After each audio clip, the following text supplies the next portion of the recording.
મારી YouTube channel vocational education એગ્રીકલ્ચરમાં તમારું હાર્દિક સ્વાગત છે. વ્યવસાયિક શિક્ષણ એ એક પ્રકારનું શિક્ષણ છે જેમાં વિદ્યાર્થીઓને એવી નોકરીઓ માટે તૈયાર કરવામાં આવે છે જેમાં મેન્યુઅલ અથવા વ્યવહારુ કૌશલ્યની જરૂર હોય છે. તેને વ્યવસાયિક શિક્ષણ અને તાલીમ અથવા કારકિર્દી અને તકનીકી શિક્ષણ પણ કહી શકાય. જેમાં આપણે વોકેશનલ એજ્યુકેશનના ટ્રેડ એગ્રીકલ્ચર વિશેની ચર્ચા કરીશું. વોકેશનલ એજ્યુકેશન એગ્રીકલ્ચર એટલે કે વ્યવસાયિક કૃષિ શિક્ષણ. વોકેશનલ એજ્યુકેશન એગ્રીકલ્ચર એટલે કે વ્યવસાયિક કૃષિ શિક્ષણ કે જેનો અર્થ એવો થાય છે કે જેમાં કૃષિ અને કુદરતી સંસાધન, વિજ્ઞાન, ખોરાક જેમ કે કૃષિ અથવા ખેત ઉત્પાદન, પશુપાલન, માર્કેટિંગ, કૃષિ સંશોધન, કૃષિ શિક્ષણ અને તાલીમ અને કૃષિની જુદી જુદી શાખાઓ વિશેનો અભ્યાસ થાય છે. આજે આપણે ધોરણ 9ના એગ્રીકલ્ચર વિષય બાગાયતી કૃષિ પાક સોલાનેસ ક્રોપ કલ્ટિવેટરમાં એકમ 1 બાગાયતનો પરિચય જેમાં સત્ર 1 બાગાયત અને તેનું મહત્વ વિશેની ચર્ચા કરીશું.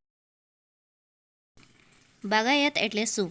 બાગાયત એ કૃષિલક્ષી વિજ્ઞાન અને ઉત્પાદનની એક કળા છે જેમાં બાગાયતી પાકમાં સુધારા કરવા, ફળો જેવા કે સફરજન, કેળા, કેરી, સીતાફળ, જામફળ અને શાકભાજી પાકો જેમ કે રીંગણ, બટેટા, સૂરણ, ભીંડા, કારેલા તેમજ મસાલા પાકનું ઉત્પાદન કરવું જેમાં મસાલા પાકો જેમ કે હળદર, એલચી, લવિંગ, વરિયાળી, સુશોભન માટેના ફૂલો જેમ કે ગુલાબ, કમળ, ચંપો, ગલગોટા, ઔષધીય છોડ જેમ કે કુંવરપાઠું, તુલસી, અરડુસી, ફુદીનો અને સુગંધિત છોડ વિકસાવવા વગેરેનો સમાવેશ થાય છે. બાગાયતી પાકની સામાન્ય માહિતી. બાગાયતી પાકના વાવેતરમાં ખાસ કાળજીની સાથે સાથે ઇન્ટરકલ્ચર એટલે વાવણી અને લણણી વચ્ચેનો પાકની વૃદ્ધિના સમયગાળા દરમિયાન થતી પ્રવૃત્તિઓ અથવા કામગીરી, પાકની દેખરેખ, લણણી એટલે હાર્વેસ્ટિંગ, પેકેજિંગ, માર્કેટિંગ, સ્ટોરેજ અને પ્રોસેસિંગની જરૂર પડે છે. વિશ્વમાં ભારત એ ચાઇના પછી ફળો અને શાકભાજીનો બીજા ક્રમનો સૌથી મોટો ઉત્પાદક દેશ છે. ભારતમાં કુલ વસ્તીના આશરે 55થી 60% લોકો કૃષિ અને કૃષિ આધારિત પ્રવૃત્તિઓ પર આધાર રાખે છે.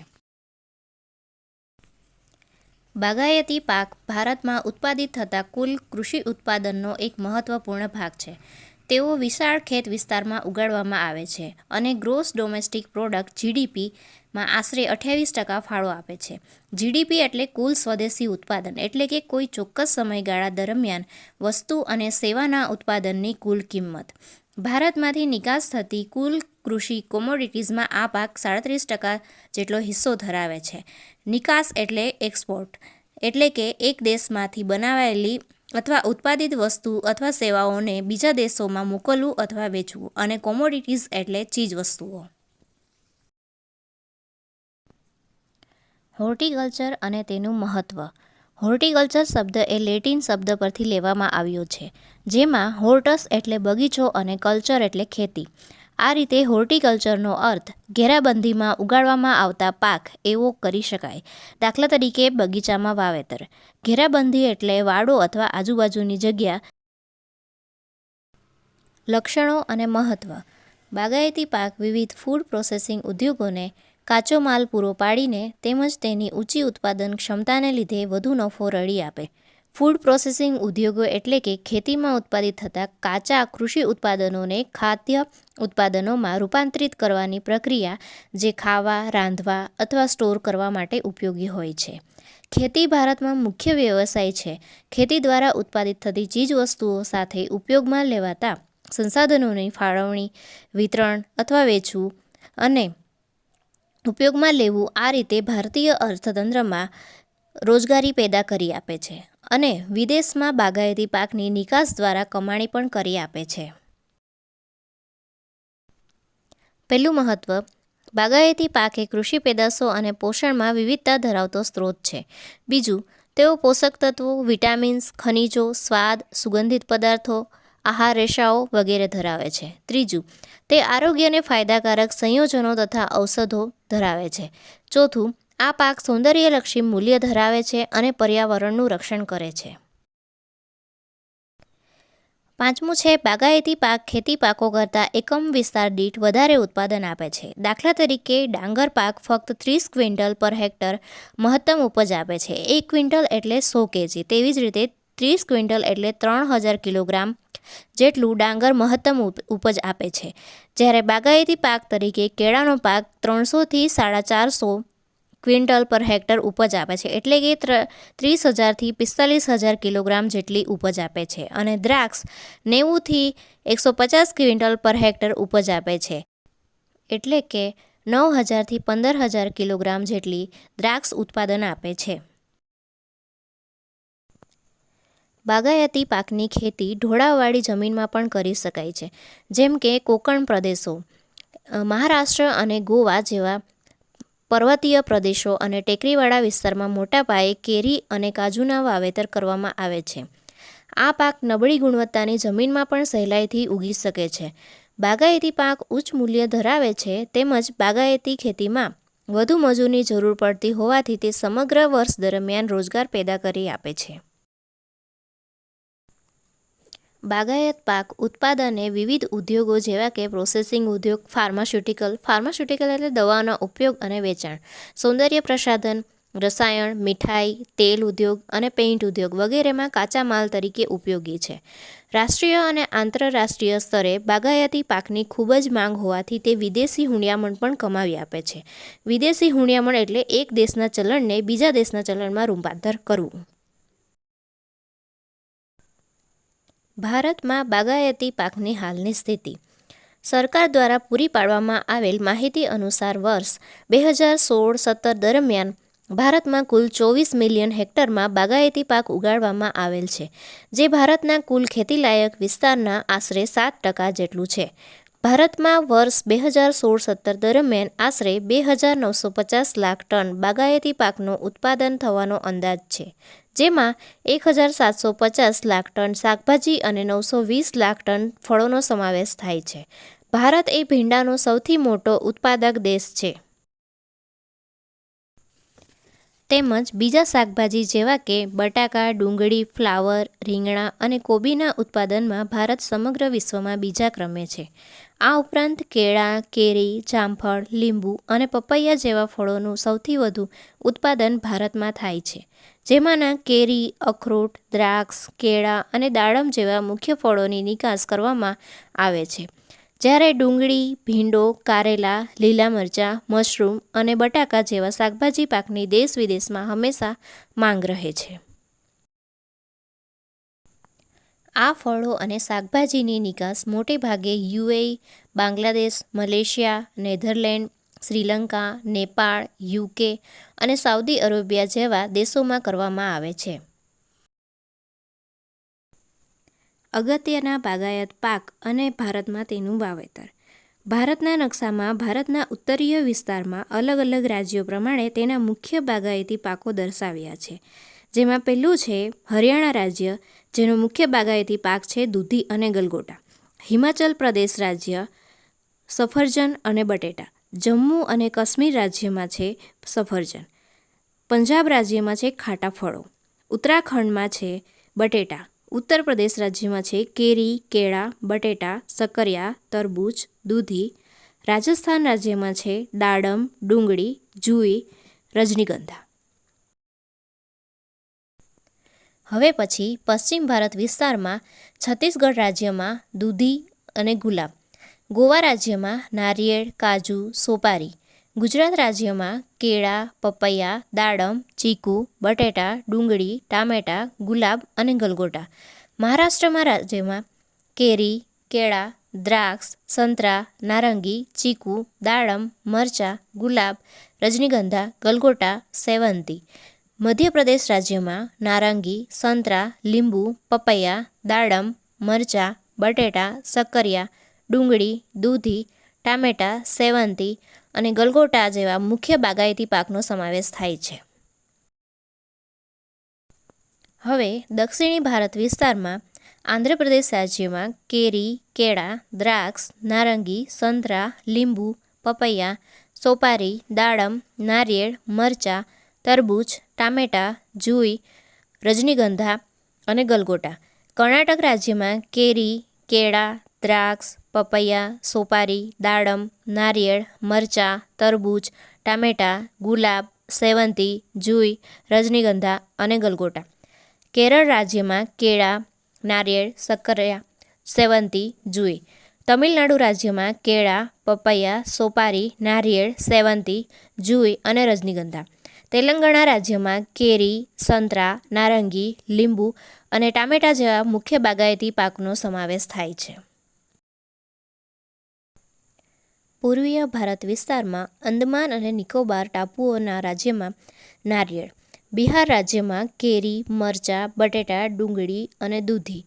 પશ્ચિમ બંગાળ રાજ્યમાં નારિયેળ, બટેટા, સક્કરિયા, તરબૂચ, ગુલાબ, ગલગોટા. ઓડિશા રાજ્યમાં નારિયેળ, સક્કરિયા, તરબૂચ, દૂધી. ઉત્તર પૂર્વીય ભારતમાં અરુણાચલ પ્રદેશમાં હળદર અને આદુ. અસમ રાજ્યમાં કેળા, પપૈયા, દાડમ, નારિયેળ, રજનીગંધા. મેઘાલય રાજ્યમાં પપૈયા, સોપારી, આદુ. સિક્કિમ રાજ્યમાં આદુ. ત્રિપુરા રાજ્યમાં પપૈયા, સોપારી, હળદર જેવા મુખ્ય બાગાયતી પાકોનો સમાવેશ થાય છે. ભારતમાં બાગાયતી પાકની સંભાવનાઓ. ભારતના જુદા જુદા ભાગોમાં વિવિધ આબોહવાકીય પરિસ્થિતિઓના કારણે દેશમાં બધા જ પ્રકારના ફળો, શાકભાજી અને ઔદ્યોગિક વનસ્પતિઓનું ઉત્પાદન કરી શકાય છે. ભારતના લોકોમાં આરોગ્ય સભાનતા વધી રહી હોવાને લીધે તેમજ ભારતની મોટાભાગની વસ્તી શાકાહારી હોવાના પરિણામે આપણા દેશમાં ફળો અને શાકભાજીની માંગ ઊંચી રહે છે. પરંતુ દેશમાં બાગાયતી પાકની હાલની માંગની સરખામણીમાં પાકનું ઉત્પાદન ઘણું ઓછું છે.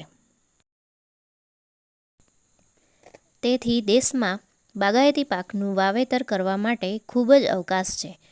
નીચે મુજબના ચિત્રોમાં દર્શાવ્યા પ્રમાણે દેશના મોટાભાગના વિસ્તારો અસમતલ, પથરાળ, ખડકાળ અને ઢોળાવવાળા હોવાથી ત્યાં કેરી, ચા, નારિયેળ અને સોપારી જેવા બાગાયતી પાક સહેલાઈથી ઉગાડી શકાય છે.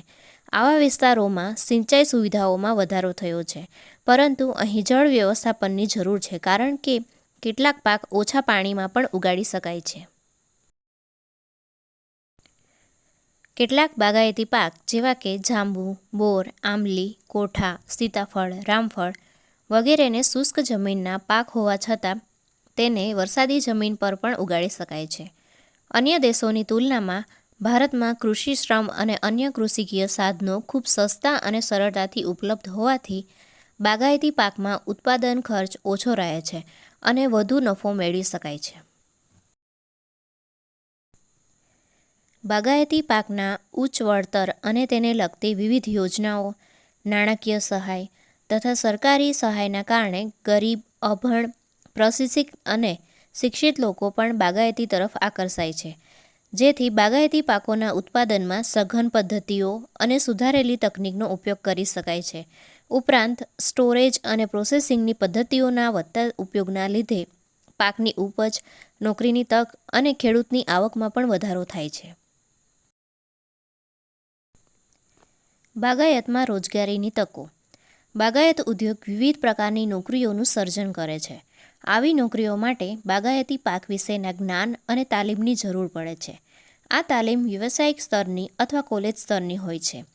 નોકરીને લગતું કામકાજ બાહ્ય અથવા આંતરિક હોઈ શકે છે, જેમાં ઓફિસના કામ અને ખેતરના કામનો સમાવેશ થાય છે. બાગાયતી ઉદ્યોગ સાથે જોડાયેલ વિવિધ પ્રકારની નોકરીઓ નીચે મુજબ છે. નર્સરીની કામગીરી. Nursery manager. નર્સરી મેનેજરનું કાર્ય સમગ્ર નર્સરીની કામગીરીનું સંચાલન કરે છે. પ્રોપેગેટર. પ્રોપેગેટરનું કાર્ય ગુણવત્તાવાળી વાવેતર સામગ્રી વિકસિત કરે છે. ક્ષેત્ર નિરીક્ષક. ક્ષેત્ર નિરીક્ષકનું કાર્ય દેખરેખ અને યોજનાઓ અંગેની કામગીરીનું છે. પ્લાન્ટ એટલે કે છોડ ટેકનિશિયન. તેનું કાર્ય છોડની સાચવણ અંગેની સૂચનો અને માર્ગદર્શન આપે છે. સેલ્સમેનનું કાર્ય બાગાયતી પાકના વેચાણ અને જાહેરાતને લગતી કામગીરીનું છે. ઉદાહરણ તરીકે ચિત્રોમાં દર્શાવવામાં આવ્યું છે. રમતના મેદાનમાં ઉગાડાતા ઘાસની કામગીરી. લેન્ડસ્કેપ એટલે કે જગ્યા. લેન્ડસ્કેપ ટેકનિશિયનનું કાર્ય લેન્ડસ્કેપની સ્થાપના અને જાળવણીનું છે. ગોલ્ફ કોર્સ આર્કિટેક્ટનું કાર્ય ગોલ્ફ કોર્સ ડિઝાઇન કરે છે. ગોલ્ફ કોર્સ સુપ્રિન્ટેન્ડન્ટનું કાર્ય ગોલ્ફ કોર્સના બાંધકામ અને જાળવણીનું નિરીક્ષણ કરે છે. પાક ઉત્પાદન, જેમાં ફાર્મ મેનેજર એ બાગાયત ફાર્મનું સંચાલન કરે છે. પાક ઉત્પાદક. જે શાકભાજી, ફળો અને ફૂલોનું ઉત્પાદન કરે છે. ફ્લોરિસ્ટ ઓપરેશન. ફ્લોરલ ડિઝાઇનર, જેનું કાર્ય ફૂલોને રચનાત્મક રીતે ગોઠવે છે. સ્ટોર મેનેજર, જે ફાર્મની દુકાનનું સંચાલન કરે છે અને ધ્યાન રાખે છે.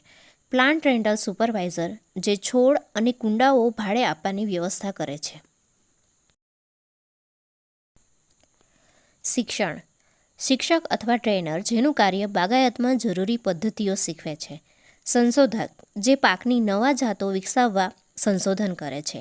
એક્સટેન્શન વ્યક્તિ એટલે કે વિસ્તરણ અધિકારી, જે ખેડૂતોને નવી ટેકનોલોજી અને પદ્ધતિઓથી માહિતગાર કરે છે. ઔદ્યોગિક કામગીરી. બાગાયત ઉદ્યોગે બીજા અનેક ઉદ્યોગોને વેગ આપ્યો છે. તે ઉદ્યોગો નીચે મુજબના છે. એગ્રોકેમિકલ્સ ઉદ્યોગ. બાગાયતી ઉદ્યોગે પાક માટે જરૂરી ખાતરો, જંતુનાશક દવાઓ અને વનસ્પતિના હોર્મોન્સ સહિત વિવિધ રસાયણો પર આધારિત છે. આ રસાયણોને એગ્રોકેમિકલ્સ કહેવામાં આવે છે. ફાર્મ મશીનરી ઉદ્યોગ. બાગાયતી પાક માટે જમીનને તૈયાર કરવા, છોડની રોપણી કરવા, ખેડ કરવા, જંતુનાશક દવાનો છંટકાવ કરવા, પાકની લણણી કરવા, પાક સાચવવા અને પેકેજિંગ તૈયાર કરવા માટે યાંત્રિક સાધનો અને તેની ગોઠવણીની જરૂર હોય છે. તેથી એન્જિનિયર્સ બાગાયતી પાકના વિસ્તૃત અને સઘન ઉત્પાદન માટે આવશ્યક સાધનો અને યંત્રોની રચના કરે છે. આમાંના કેટલાક યંત્રો અને સાધનો ઘરેલું બગીચા માટે પણ ઉપલબ્ધ છે, જેને ફાર્મ મશીનરી કહેવામાં આવે છે. વિતરક. બાગાયતી પાક ઉત્પાદનોને તેના ઉત્પાદન સ્થળેથી નજીકના અથવા દૂરના બજારો અને આખરે ગ્રાહકો સુધી લઈ જવા જરૂરી છે. બાગાયતી પાક અત્યંત ઝડપથી બગડી જાય છે, તેથી લાંબા સમયગાળા સુધી તેની ગુણવત્તા જાળવી રાખવા માટે બાગાયત ઉત્પાદનોના પરિવહનમાં ખાસ કાળજી અને સંભાળની જરૂર છે. આ બાબતનું ધ્યાન રાખવા માટે ખાસ કર્મચારીઓની જરૂર પડે છે, જેને વિતરકો કહી શકાય. આ સાથે આપણું સત્ર 1 બાગાયત અને તેનું મહત્ત્વ અહીં પૂર્ણ થાય છે. Thank you.